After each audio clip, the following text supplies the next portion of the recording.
They said he didn't exist. A myth. A war-born whisper the humans themselves had buried. The Confederacy laughed when they heard his name spoken aloud. The ghost. What a joke, they said. Ghosts weren't real, but deep in the cold dark between sectors, on moons with no names, stations with no air, and ships that vanished without a single distress signal, his presence lingered. He didn't leave survivors. He didn't leave warnings, just silence and ruin. I was there on Vorkash Station the night it all changed. I was security, third watch.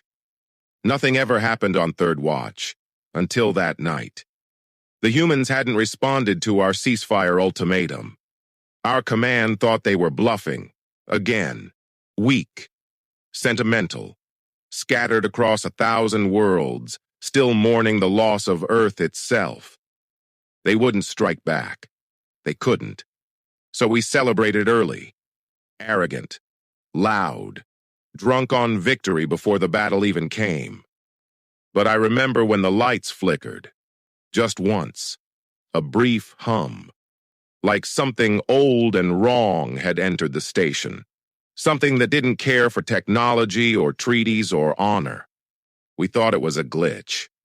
Then the airlocks sealed themselves. Then the cameras went blind. And then the screaming started. Not panic, not chaos. No, screaming. One by one, room by room, no alarms, no gunfire.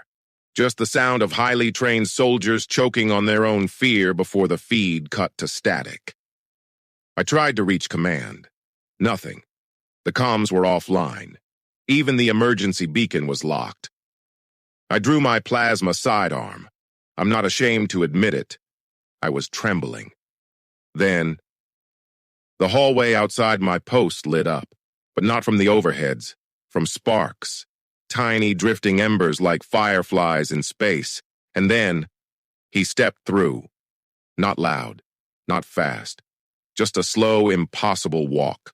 Armor blacker than vacuum, no insignia, no rank. He moved like something that didn't belong to physics anymore.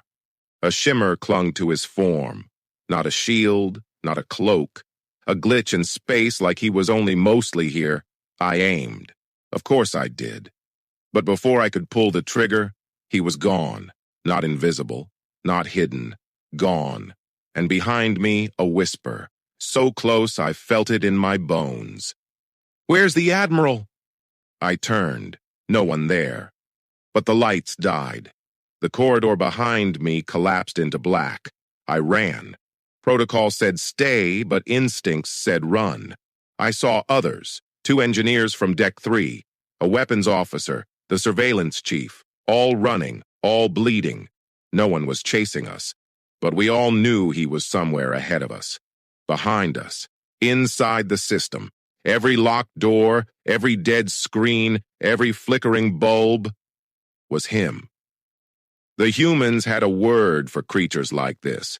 Not soldier, not agent. No, they called them monsters. But this one didn't kill like a monster. He moved like justice, like vengeance itself had been sharpened into a blade and set loose on the galaxy. We never found the Admiral. We found his quarters, door sealed from the inside, a final log stuttering on loop. If he's real, if even half the stories are true, then God's help us. We shouldn't have touched Earth. We shouldn't have touched her. That was the first time I heard her name. Commander Alara Miles, the last commanding officer of Earth's final defense fleet, murdered in the orbital bombardment we launched 2 years ago, along with 12 billion others. They said she had no family, no kin. They were wrong. She had one. The last hope of Earth. The one we left alive. The one who disappeared from our prisons, who went silent for years, who returned without a fleet, without a flag, and without mercy. He doesn't send messages. He doesn't answer to human governments. He doesn't even have a name on record anymore. The humans call him what we refuse to believe, the ghost. But we know better now. He's not a ghost. He's the storm after the silence, the punishment after the war. And he's just getting started. There was a time.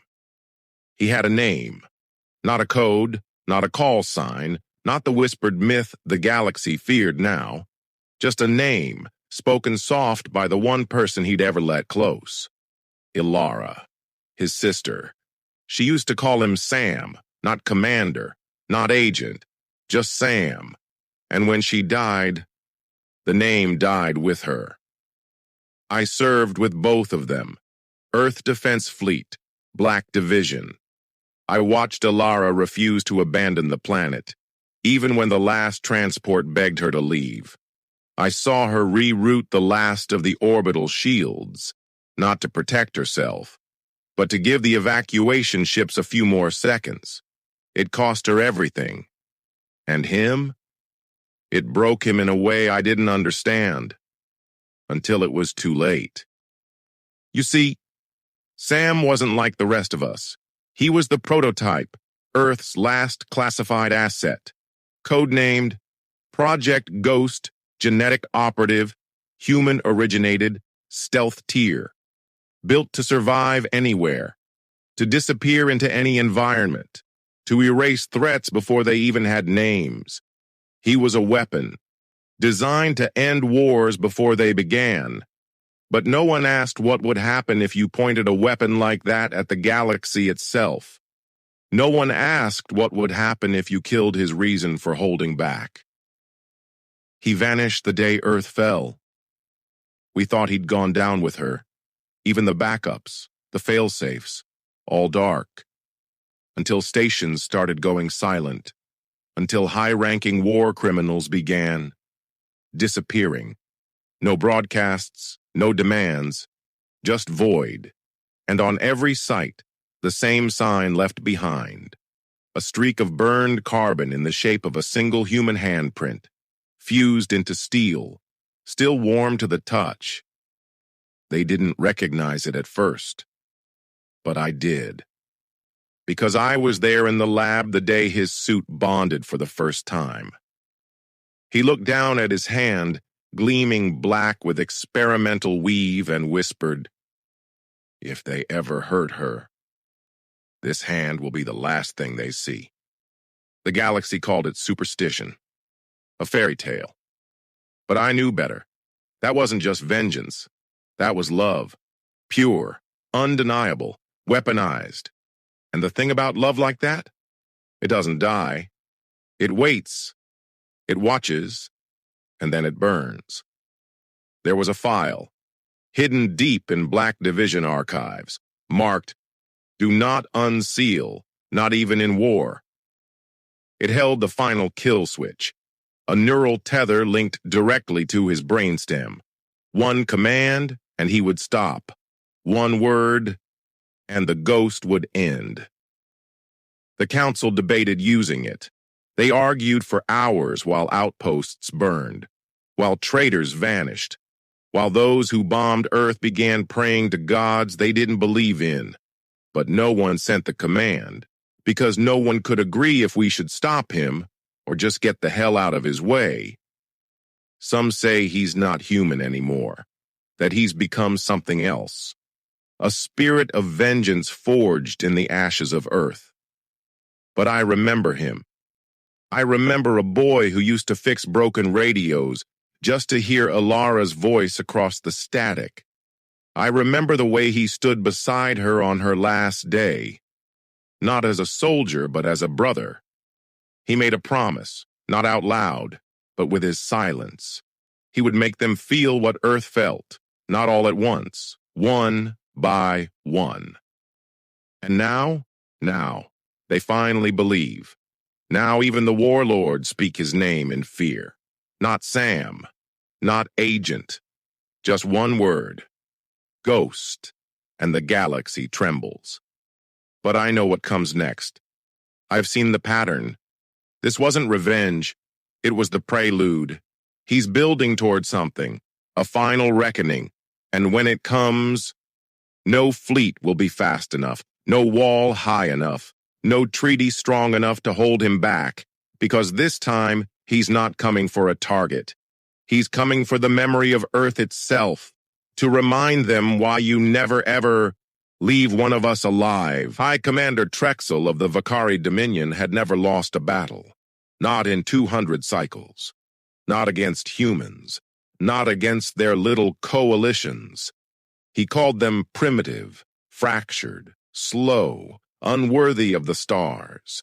And when Earth fell, he celebrated, sent wine to his enemies, mailed ash to the last survivors, mocked the name Miles until it meant nothing. Now, years later, he sat in a fortress carved into a mountain on Dronex 4, watching war reports scroll across his console, humans in retreat, outposts burned, and then he said it. The line his advisors would later choke on. The ghost is a myth. Let him come. They said his fortress was impenetrable, carved 5 kilometers into granite and alloy, shielded with triple failsafes, guarded by 3,000 elite Vakari bloodborne, 3 battalions of war machines, 5 planetary defense cannons, and an orbital fleet stationed overhead. The galaxy called it a tomb for gods, unbreakable, untouchable, perfect, until the lights went out. Chacho. The power drop wasn't on sensors. It wasn't reported, because it didn't register as a failure. The system simply let go. Screens blinked off. Cameras fell to static, all except one, the main entrance feed, where a black silhouette stood, motionless, staring into the camera. No insignia, no name, just a man in armor so dark it bled the color from the air around it. His left hand lifted, opened, and he dropped something. It was small, metallic, clinked on the stone floor, then rolled. The camera zoomed. It was a Vakari skull, charred, cracked, still steaming. Trexel blinked. Seal every blast door. 030. The doors closed, all 190 of them. Locked, reinforced. System override engaged. Trexel ordered his guards to deploy intercept drones, scout the corridors, track motion. The feeds showed nothing, just static, flickering shadows, and one drone suddenly violently jerking upward as if yanked by an invisible wire. Then darkness, then one word spoken over their comms, a whisper but clear across every channel. 4 minutes. Aero 1, Zao. Panic set in. Troopers formed squads, weapons armed, sensor sweeps engaged, but no signs, no heat, no movement, just more silence. And then, room by room, guards went dark, their biometrics flatlined, not from bullets, not from blades, from fear. Their hearts stopped. Whatever reached them, it never touched them physically. It just looked at them. 02. Trexel ordered his command staff into the inner vault. The walls were 15 feet thick. No one had ever breached them. They didn't need to be breached, because when they arrived, the doors were already open. Inside, the emergency lights flickered, casting long shadows across the floor. Something had written on the wall, not with paint, with scorched plasma. The words burned deep into alloy. You bombed Earth to prove you were gods. I'm here to prove you're not. 03. Trexel was breathing hard. He wasn't a coward. He'd fought humans face to face. But this wasn't a man. It wasn't even a weapon. It was what came after war, the answer to arrogance. He tried to send an emergency burst to the fleet above. No signal, just static. And through that static, a voice whispered back, "They're gone." The orbital fleet, every ship had been gutted from the inside, all before this even started. Trexel never heard the explosions, never saw the fire, because the ghost didn't come with noise. He came with certainty. 0330. Footsteps. soft, echoing, growing louder yet not closer. The guards raised rifles, trembled. Some fired into empty corridors. Their shots hit nothing, because there was nothing left to hit. 03:59. Trexel faced the final door, his breathing shallow, his hands trembling over the control panel. No escape pods, no backup, just one sound now. The hiss of hydraulic locks behind him, disengaging. He turned, and there he was, standing, alone, calm, not angry, not cruel, just inevitable. The black armor gleamed, the same hand lifted, slow, deliberate. And from that hand, a pulse of light surged, white, silent, pure, foul. Drone X-4's command core went dark. No explosion, no fire, just lights, out, and silence, permanent silence. Across the galaxy, when word spread, even the fiercest warlords asked the same question. If he can take that in 4 minutes, what chance do we have? No one answered, because by then everyone knew. He was already on to the next. They called them hunters. The elite of 5 species, genetically enhanced, trained in zero-gravity combat, capable of surviving vacuum, fire, psionic attack, even memory disruption. They had one mission: bring back the body of the ghost, dead or dead. No one laughed at that. Not anymore. They found his trail in Sector 19, an abandoned Terran relay station drifting in deep space. No signals, no heat, just dust and quiet. But his mark was there, a handprint, burned deep, still pulsing faintly. The lead hunter, Craval One-Eye, had killed humans before. Dozens. Called them weak, predictable. But even he felt it when the shuttle doors opened. A pressure in the air like the past had never died, like Earth was still screaming. Keep your minds sealed, Craval ordered. No emotion, no memories, it feeds on them. They moved in, blades primed, guns humming with violet charge, every step calculated, and still, it wasn't enough. The station looked abandoned until they reached the central chamber.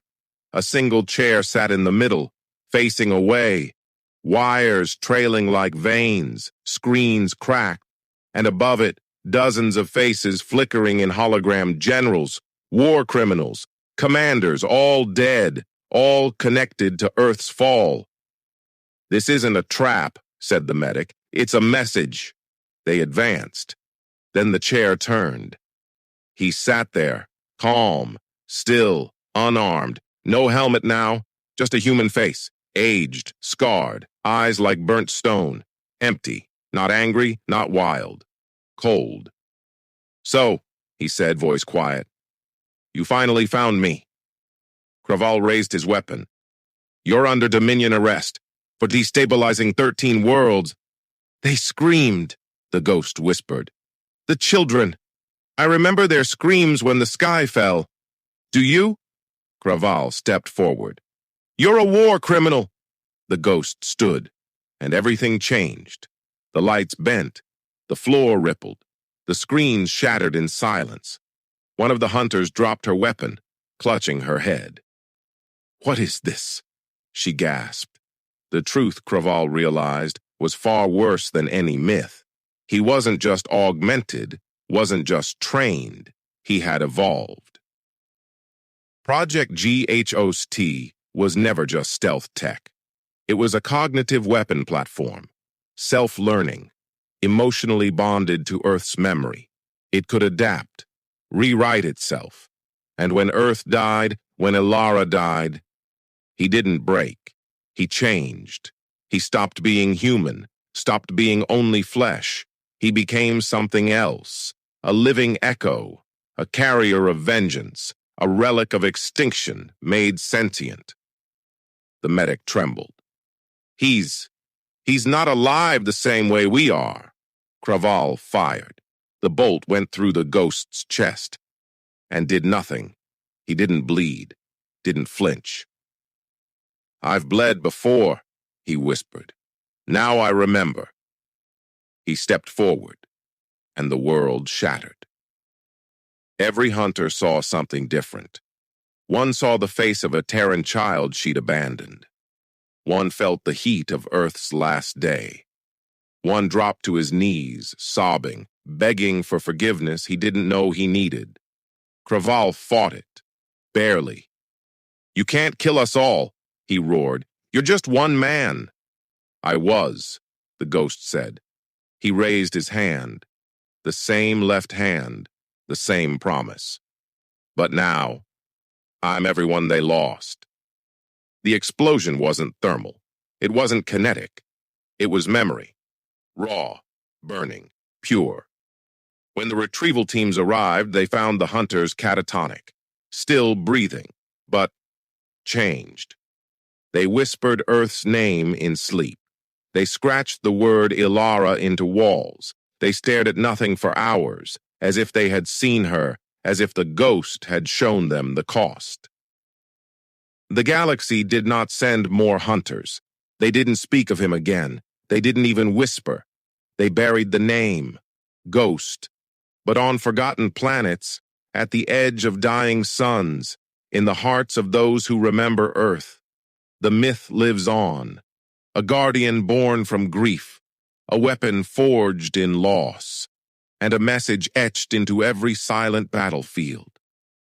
You should have left us in peace. Now, you will never know it again.